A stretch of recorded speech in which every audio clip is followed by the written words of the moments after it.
علم اصل نہیں ہے، اصل عمل ہے۔ چنانچہ قرآن کیا کہتا ہے؟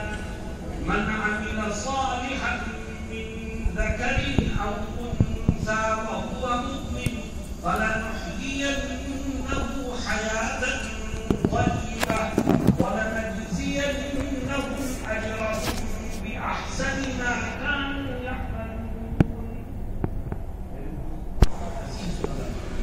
ہم سب محتاج ہیں قرآن کی نصیحت اور متحد کریں کہ انشاءاللہ ہم جو پڑھیں گے اس پر عمل کریں۔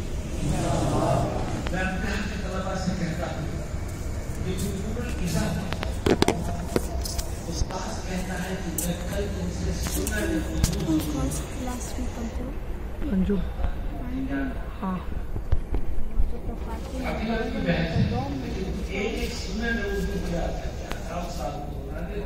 لیکن یہی تعلیم جب نل کے پاس بیٹھتا ہے وضو کرنے کے لیے تو وضو کرنے کے دوران کسی سنت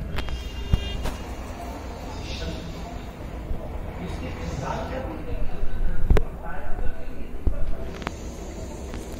یہ علم برائے علم نہیں ہے، یہ علم برائے عمل ہے۔ لہٰذا طے کرو کہ جو پڑھیں گے اس پر۔ آخری چیز میرے عزیز طلباء، آپ یہاں خدا نے آپ کی توفیق اس موقع کو بنی پوچھا اور علم نافع حاصل کرنے والے اور علم نافع حاصل کرنے والے بننا چاہتے ہیں۔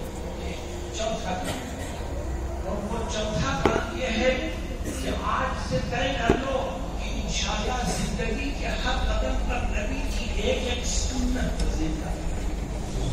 تو کون سے علوم حاصل کرنا